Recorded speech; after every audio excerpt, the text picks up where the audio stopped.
Alright. Alright, we're ready to go. So, 3, 2, 1, go.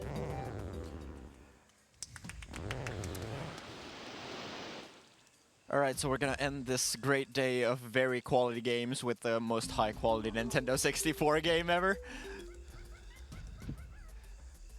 Just a pre-warning, the longest time we're actually gonna go without doing something unintentional in this run is like 30 seconds.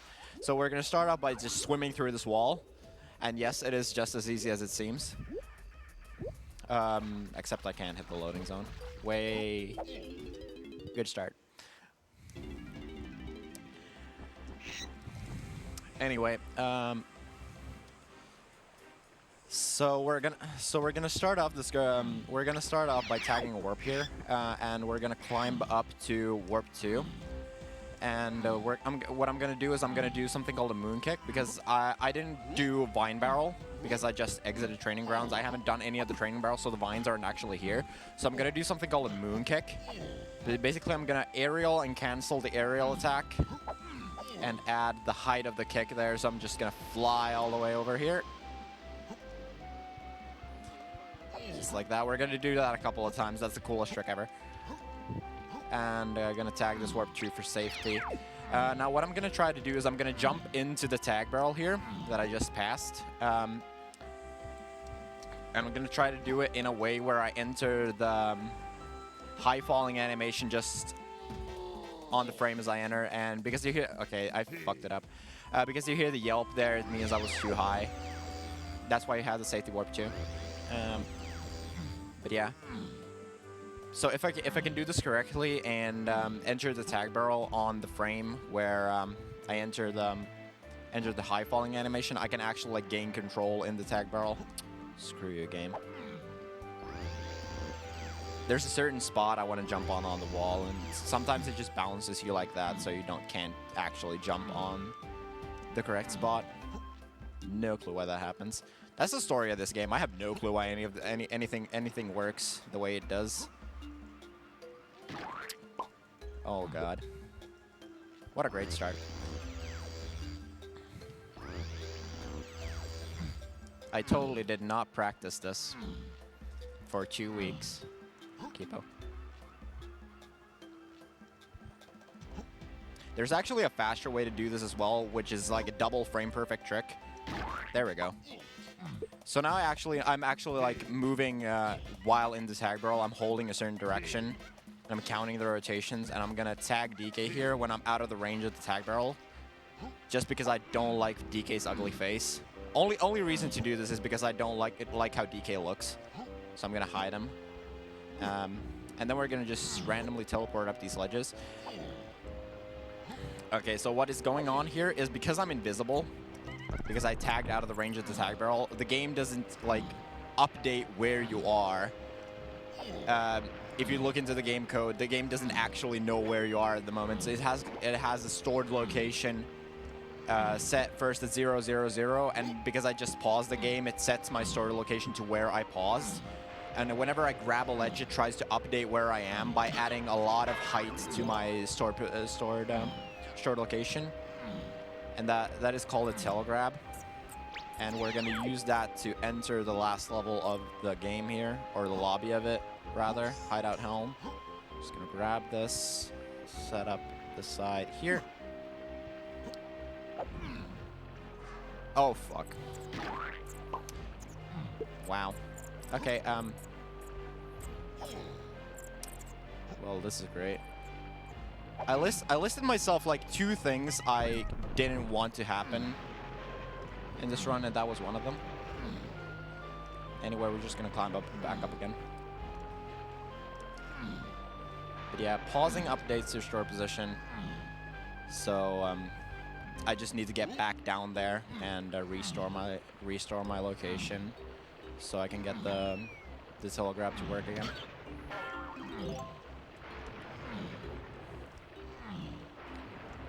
But the gist of this run is we're not actually gonna save any of the other 5 Kongs. We're gonna hopefully complete this entire run with just DK. There we go, and we're in Helm Lobby. And we're gonna do another one of those moon kicks. This one is a bit harder. We're gonna have to cancel the aerial attack on the ledge here. This may or may not take me a while. It's one of the hardest tricks in the run. Causes a lot of resets just due to taking a while. This is basically the gist of this run, is just it causes a lot of resets. And just to put things in perspective, the actual like world record route does this all under a timer that I'm gonna talk about later on.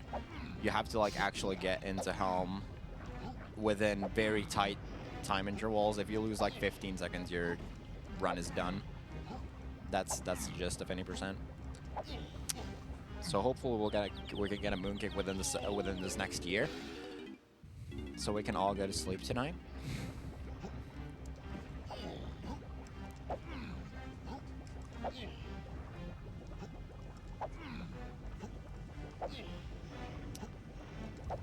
Come on.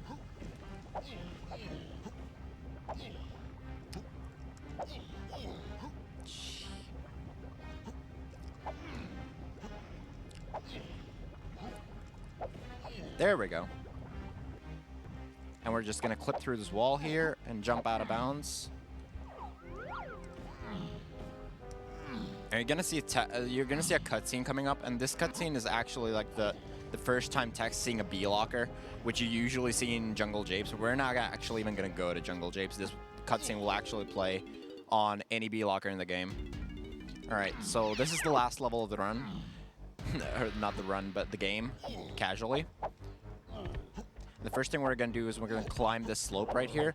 This slope is normally only climbable by Lanky in a rank stand, but since we don't have Lanky, we're just going to have to climb it as DK. And it turns out any Kong can climb it just like with this. We're going to like hug the wall here, and the wall will actually push us back onto the slope, whereas normally jumping on the slope would like give you a lot of backwards momentum. And here's the next dumb trick. It's another moon kick. And I got this like 4 times in a row in practice, so I'm not gonna get this for a full minute, I swear. So I'm gonna do what I'm gonna try to do is I'm gonna do a moon kick off this switch. I'm gonna try to clip through this wall. Because why would anyone ever want to be in bounds? What is a wall even? Shout us this clump.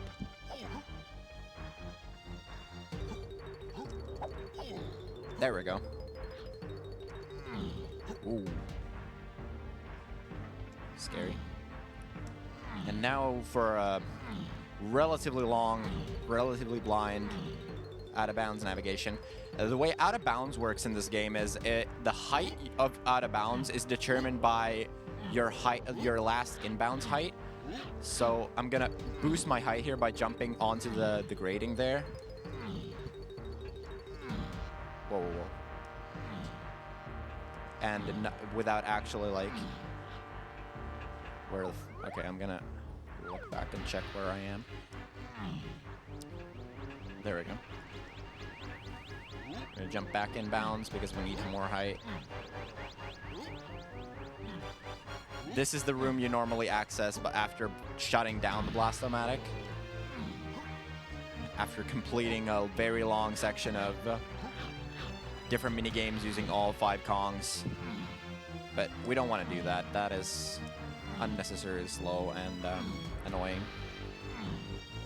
So we're just gonna clip out of bounds again on terminal and collect key number 8 if I can. There we go. Okay. So the reason I wanted to turn my camera there is just to like avoid something called fake key, which happens in both speedruns and casual playthrough, where if your camera is facing the wrong way, it might actually like load the key, and that even if the like dance plays and you grab the key, it won't actually save. It won't actually save onto your inventory.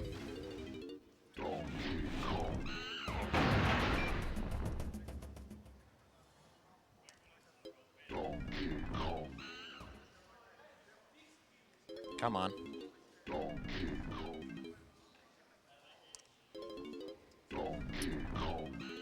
Come on.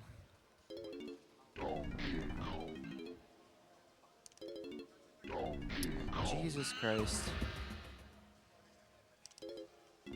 There we go. Just wanted to turn the music off.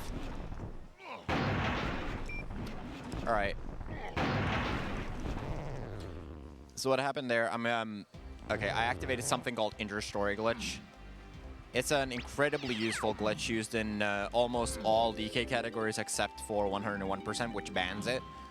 And what is going on now is by canceling the Inter-Story in the mystery menu on a very certain time interval, very specific time, I kind of have the Inter-Story like playing in the background. And what that does is it allows for a lot of neat side effects, but all I need to worry about now is the fade-outs that happen in between the scenes of the Inter-Story. I need to avoid those because if I'm not doing anything when a fade-out happens, they happen at certain times where they move between scenes in the Inter-Story. If I don't do anything, I get pulled back into the Inter-Story, and we don't want that. So we're gonna cancel those fade-outs by doing other shit in the run, and because the Inter-Story always takes a certain amount of time, we're gonna try to use that time as effectively as we can, doing something with that we need to do. You can see the screen kind of starting to fade to black, and that's where like fade out happening.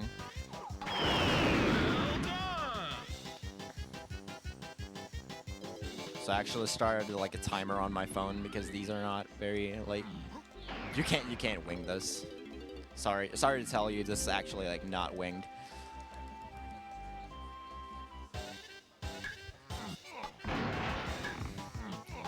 Alright, so we're just gonna do a lot of stuff that is useful for the future. We're actually only gonna do orange barrel and barrel because those are the only two training barrels that we're gonna need to be K roll. Actually, we wouldn't really need orange barrel, but it makes a lot of stuff really a lot easier and a lot faster. So, and because the Inter-Story always takes the same amount of time, we're not actually losing any time by using it to avoid fade-outs. Basically, the gist of Inter-Story is just trying to minimize downtime. So we're gonna roll here and tag warp tree, because this is where the final boss will spawn. So we just want to take the warp later to the final boss. Cancel this fade out, and then we're just going to get back to the main menu here.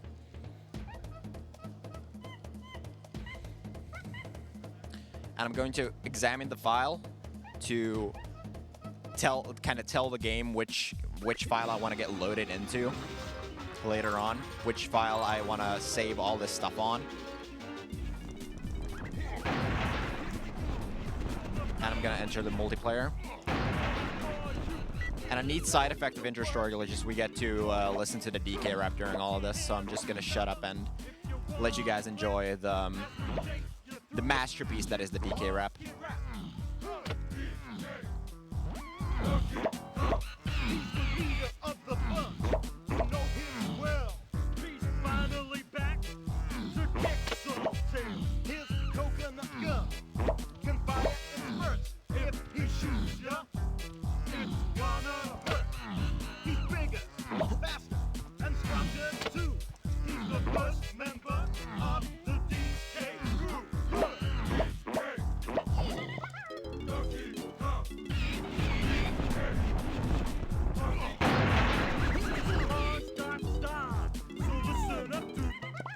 Alright.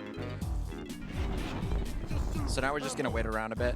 I also entered the factory boss because we're gonna go there later, and just entering the factory boss like that cancels the cutscene, so I don't have to watch it later. And hopefully we'll get faded into the game in a second.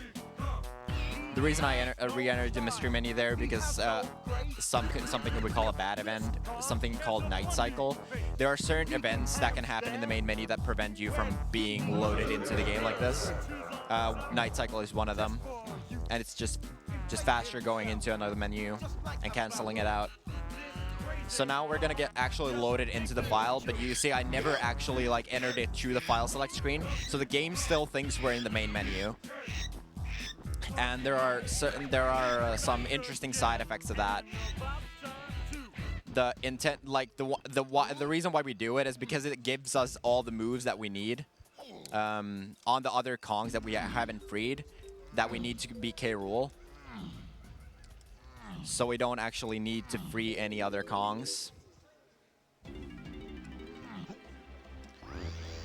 Some other side effects of that is where we can't take damage, because you can't take damage in the main menu. We actually can't pause the game, and the game doesn't save. And that's why we do key 8 first, because then I can just reset the console and the key saves into my inventory. All right, so what just happened there? Kind of sad that I got that first try. So this game is notoriously laggy, and the developers were very aware of it. And to compensate for the lag, they added a mechanic into the game where they speed up your character whenever lag frames occur. So the more lag you have, the faster your Kong moves. I actually didn't tag that. Hello. So we're gonna create lag artificially by throwing oranges, because explosions are laggy. Makes sense. And speed up our Kong so we can clip through the B-locker. We're gonna do a similar thing here, but we're gonna actually, like, instead of kicking, we're gonna just lag assist the damage boost and clip through that wall and navigate to last room.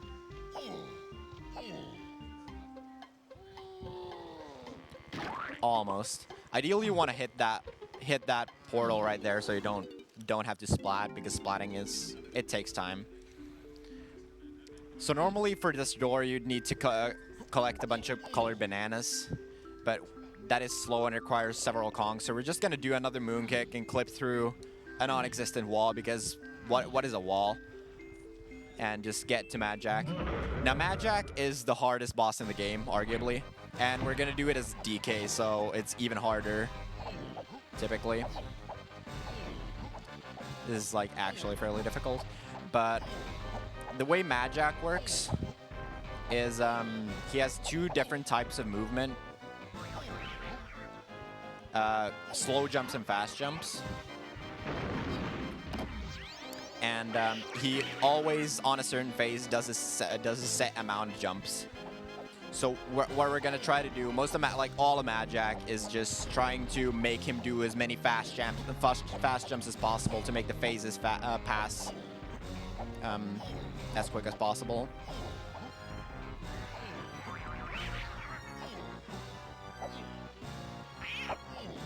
Where's the switch? There.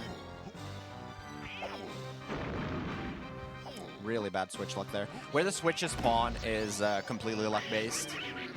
And for example, we always want to have the switches spawn as close to us as possible, obviously, so we don't have to, like, traverse long distances to get to the switches.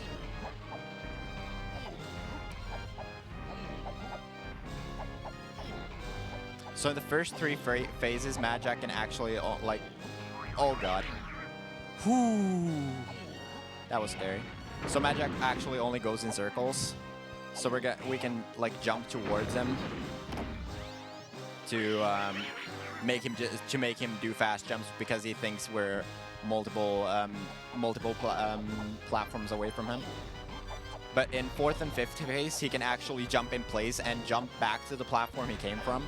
So we're just gonna, like, jump around in circles and try to be multiple squares away from him to make the phases go as fast, as to make him do as many fast jumps as possible. Nice. There's actually the cutscene where he starts shooting lasers, but you can overlap it by hitting the switch right as it starts. It requires a fair bit of luck to, like, have the switch close by, but this is actually a very hot Mad Jack right now.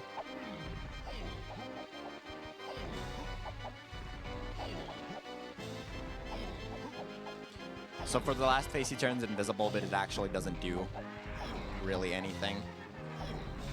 Just keep doing the same thing.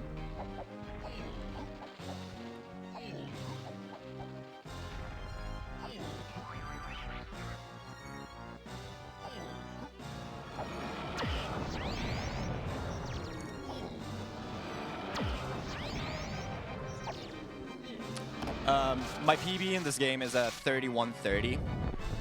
Well, and world record for Nintendo 64 is like a mid to low 26, I imagine. But I'm also not currently doing the fastest possible route because the fastest possible route for this this game is very non-marathon safe because, like I said, it involves doing key 8 under the inter-story glitch timer. So you only have like four minutes to get to key 8, and you can only lose like 15 to 20 seconds and have it work. So if you mess up, it's just automatically run over. So it's not exactly marathon safe. All right, so this is all we're gonna do, because for some reason the developers made it so that you actually don't need all the keys. There are 8 keys in the game, but you don't need all of them to spawn the final boss. You only need keys 3 and 8. The reason that is, at least the reason why we think that is because the keys 3 and 8 are the only keys that don't open another level. Makes sense. But for some odd reason, even if the final boss spawns after turning in keys 3 and 8, it won't actually play the over a minute-long cutscene of the last boss spawning, unless you've turned in all of the keys. So you're not actually gonna see the last boss spawn, but it will spawn after I turn in both keys. We always need to watch the Japes opening cutscene. It all automatically plays when you enter KLMZ. Shut us, the retarded dinosaur. At the ball 96.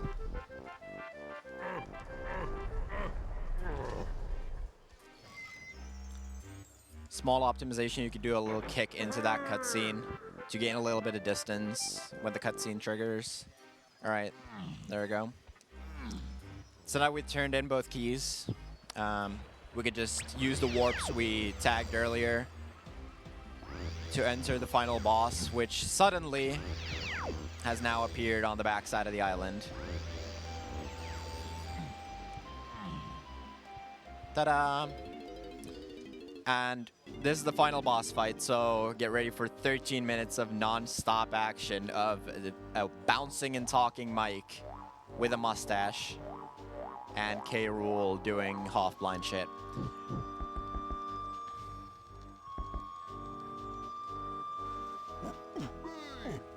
So the final boss fight is legitimately almost half of this run, funnily enough. Like I said, the world record for Nintendo 64 is like just above 26 minutes. And the overall world record, which is on VUVC, Virtual Console, is right under 25 minutes. And optimally, this fight takes just over 12 minutes on Nintendo 64 and just over 11 minutes on Virtual Console. So the reason Virtual Console actually is faster is it's legitimately the exact same game, but with 0 lag, or practically 0 lag. And like I said, this game is insanely laggy, so you save a lot of time on just cutscenes and events happening, especially in boss fights.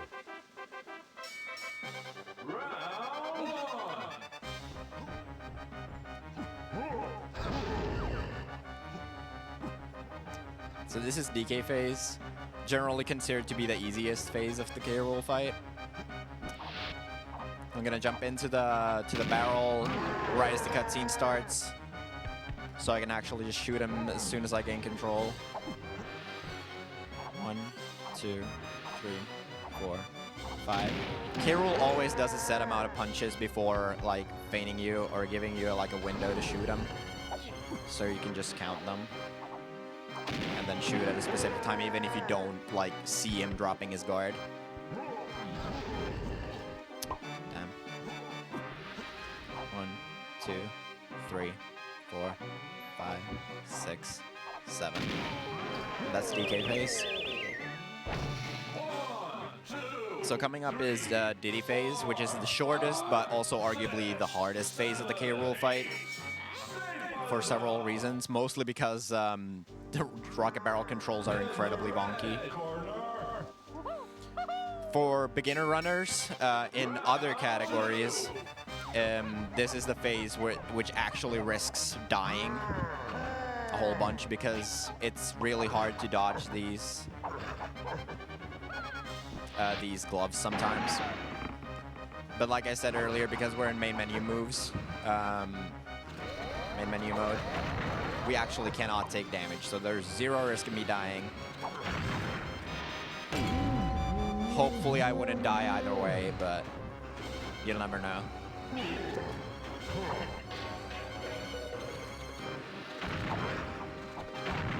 Okay, so the thing with Diddy Phase is we're gonna try to position ourselves in a very specific spot here, in like a certain angle, so we can shoot through the lamp like this and hit both switches at the same time. Whoa, what? Okay. Guess we landed on the lamp, question mark? Okay. That was interesting. I don't think that has ever happened to me before. Marathonluck.com. But yeah, as you can see, these lamps are like super solid. Yeah, I still managed to land on them. Who knew? So that was Diddy Phase. And coming up is Lanky Phase, which is arguably the second hardest phase of the phase of the K. Rool fight. Mostly because it's incredibly, it is completely cycle based, and some of the cycles can be pretty tight to get. So we're gonna zoom in, trying to reduce lag to make K. Rool move into the first phase as fast as possible, and set up so we can instantly hit the first button. So we're gonna hit a button. A barrel will spawn, we're gonna throw the barrel, a banana peel will come out of it, we're gonna play our instrument, and K. Rool will run to us and hopefully slip on the banana peel. That's the gist of this phase. And we're gonna, optimally I wanna try to place the banana peel so that he will instantly slip on him, like that. So we don't have to watch the slow animation of him turning around.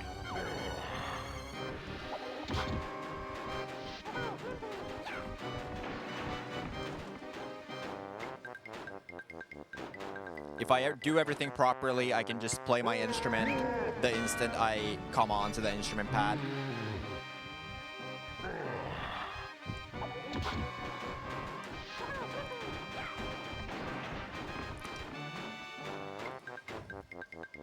Gonna throw that one a bit closer to the pad. The closer you throw them to the pad, the wider range of angles you can have for K. Rool to be in. So it's a little bit less tight.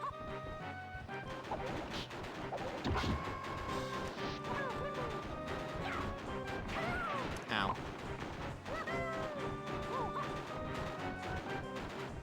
Okay, kind of messed this last one up, so I gotta wait a little bit. That was alright. So that is Lanky Phase. If you haven't figured it out yet, on every phase, you need to hit K. Rool 4 times. So just be aware of that. And coming up is Tiny Phase. Tiny Phase is basically just a gigantic auto-scroller. It's the longest phase of the fight. And all of the speed strats for Tiny Phase is basically just reduce as much lag as possible. And you're going to see a lot of lag reduction strats here. And first of all, we're going to jump onto a pole and look up, so we don't watch any of the shockwaves happen. And we're going to look down during the toe phase. You're going to see all of that. So just to put into perspective how laggy this game is, even with all of the lag reduction strats you're going to see, optimally, a normal Tiny Phase on Virtual Console, which we can approximate to 0 lag, and a well-done Tiny Phase on Nintendo 64, the difference is like 25 seconds. 25, yeah, it's about 25 seconds. That's just how much time you lose on how fast the cycles progress, because it's all based on how fast K. Rool moves. By reducing lag, we make the phases go faster. So we're gonna jump onto this pole and just look up.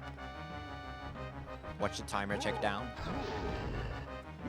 K. Rool always does a set amount of shockwaves, so I know when to jump down and try to enter the mini monkey barrel as soon as possible.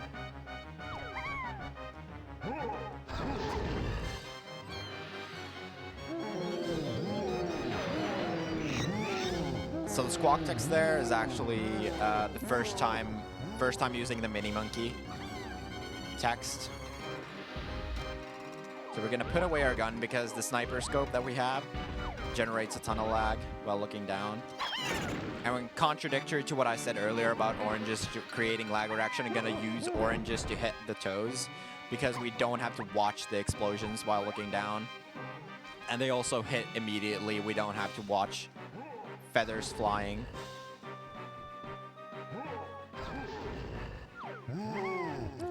Okay. Know what happened? I don't know what happened to the sound there. I couldn't hear the first shockwave, so I'm a bit late for that. Anyway. Oh gosh.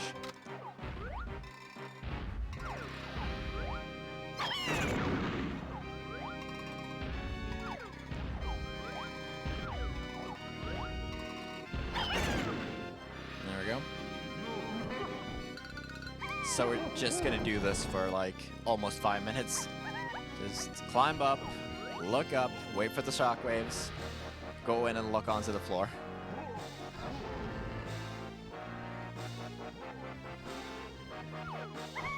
The sound is incredibly scuffed right now, I don't know why. And scuffed is a great word, by the way. Shout out to scuffed.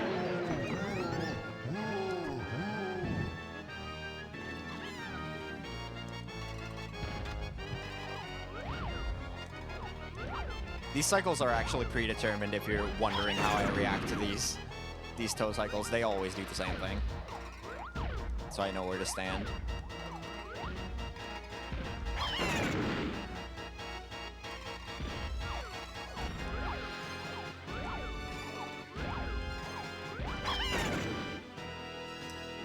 Right.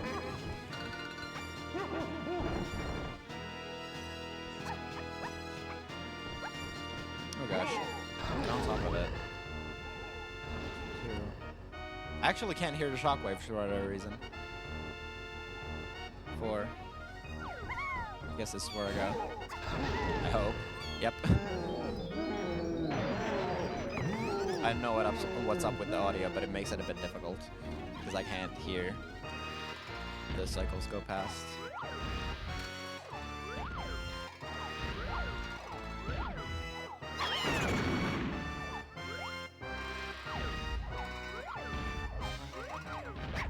Ow.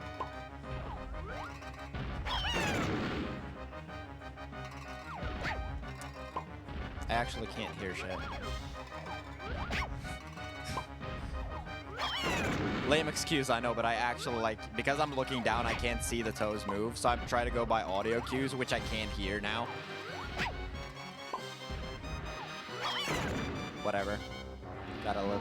Like I said, we're under no risk of dying, so getting hit there just loses a little bit of time. Alright, so that was Tiny Phase, finally. Everyone can wake up now. So we're coming up on the last phase of the K-Roll fight, which is Chunky Phase.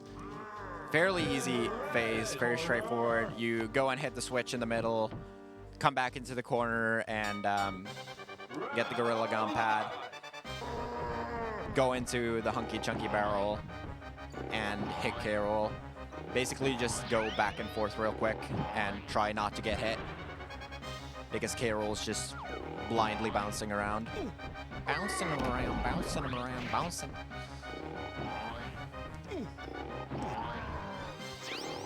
Alright, so these cutscenes coming up.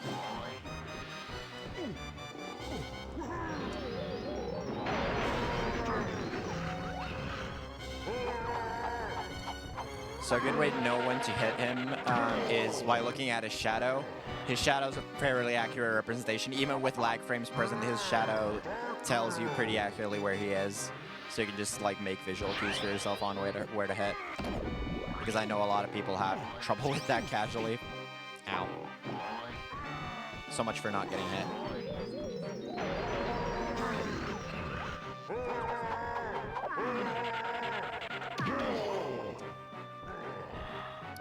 Alright, so time's coming up on the 4th hit. This is the 3rd phase, so be ready on that. I'm just gonna finish up. There we go. So Carol turns invisible here, but you can see his shadow still, so it doesn't actually change anything.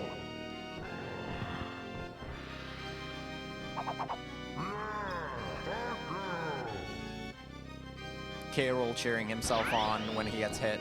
Makes sense.